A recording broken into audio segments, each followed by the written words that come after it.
ఎత్తైన కోటవు నీవే, నన్ను కాపాడు కేడము నీవే, ఆశ్రయమైన బండవు నీవే, మార్చి నడిపించుచున్నావు.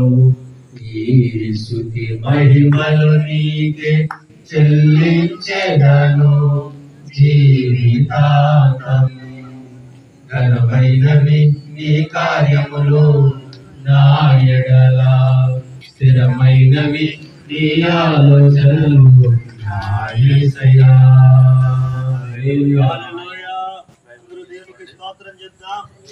హల్లెలూయా. అయితే 7వ నెల 15వ దినమున మీరు భూమి పంటను కూర్చుకొనగా 7 దినములు యెహోవా పండుగ ఆచరింపవలెను. మొదటి దినము విశ్రాంతి దినము, 8వ దినము విశ్రాంతి దినము. మొదటి దినమున మీరు బండ్ల ఈదమట్లను, గొంజి చెట్ల కొమ్మలను, కాలువల యొద్ద నుండి నీరవంజి చెట్లను పట్టుకుని 7 దినములు నీ దేవుడైన యెహోవా సన్నిధిని ఉత్సాహించుచుండవలెను. అట్లు మీరు ఏటేటా 7 దినములు యెహోవాకు పండుగగా ఆచరింపవలెను. ఇది మీ తరతరములలో నిత్యమైన కట్టడ. 7వ నెలలో దానిని ఆచరింపవలెను. నేను ఐగుప్తు దేశములో నుండి ఇశ్రాయేలులను రప్పించినప్పుడు వారిని పర్ణశాలలో నివసింపజేసితినని మీ జనులు ఎరుగునట్లు 7 దినములు మీరు పర్ణశాలలో నివసింపవలెను. ఇశ్రాయేలులలో పుట్టిన వారందరూ పర్ణశాలలో నివసింపవలెను. నేను మీ దేవుడినైన యెహోవాను. అట్లు మోసే ఇశ్రాయేలులకు యెహోవా నియామక కాలమును తెలియజెప్పెను. దేవుడి వాక్యము దీవించి ఆశీర్వదించును గాక. ఆమేన్. మా యేసయ్యా నీకు స్తోత్రాలు చెల్లిస్తున్నాము స్వామి. 2022 ప్రారంభ దినం నుంచి ఆయన 22-23 ఆశీర్వాదాలు జరిగించారు. మహామహిమ కలిగిన కార్యాలు జరిగిస్తూ వచ్చారు. 2024లో నీ కృపలో భద్రపరిచిన ఆయన 7వ మాసము 10వ నాడు నాయన ప్రభు మరొకసారి పర్ణశాల పండుగలు నాయన ప్రభు ప్రారంభించడానికి కృపకై నీకు స్తోత్రాలు. ఇంతగా మమ్మల్ని జ్ఞాపం చేసుకున్నారు బట్టి నీకు స్తోత్రాలు చెల్లించి ప్రతిష్ఠిస్తుండగా ప్రభు పరిశుద్ధ ఆత్మ యొక్క అభిషేకం చేత మమ్మల్ని ఈ వెలుగు మహిమను నాయన ప్రభు కనపరచమని వేడుకుంటున్నాను ప్రభు. అయా నీ ఆత్మ ప్రభావం, నీ ఆత్మ తాకిడి నాయన నీ యొక్క స్థలం ఉంది. ప్రార్థన చేద్దాం. పరిశుద్ధుడా పరమ తండ్రి స్తోత్రాలు ప్రభు. ఇదిగో నీకు ప్రియ కుమారులు దావీదు ప్రార్థన చేశారు, వాక్యం చదివారు. ఇదిగో నీ కుమారుడు నాయన పాట పాడి నాయన దీన్ని ప్రతిష్ఠితుండగా అద్భుతంగా ఆశీర్వాదకరంగా రేపు మా పరమ తండ్రి అందరూ పరమ తండ్రి చూస్తున్నాడు. పరమ తండ్రి ఆకాశం నుండి మరి తండ్రి యొక్కయు కుమారుని యొక్కయు నామములో ప్రతిష్ఠించిన మీ కూటాలు తండ్రి. ఆమేన్.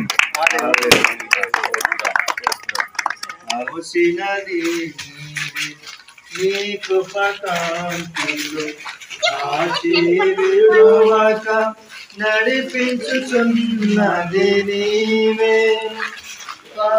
పరమరాజ్యములు మహిమతో నిన్ను ఆనందించెదనిలో అనుదినము కృప పొంది ఆరాధించెద నిన్నే ఆనందగనులతో.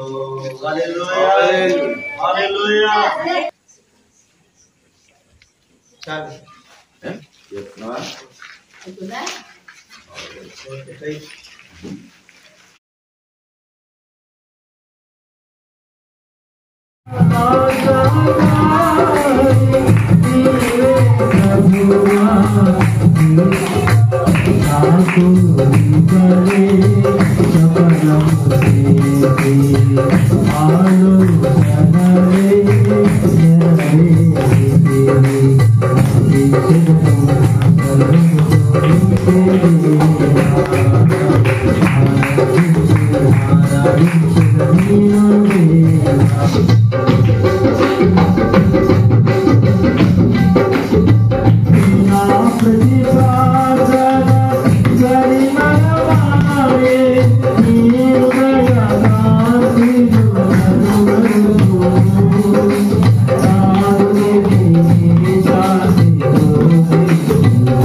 Thank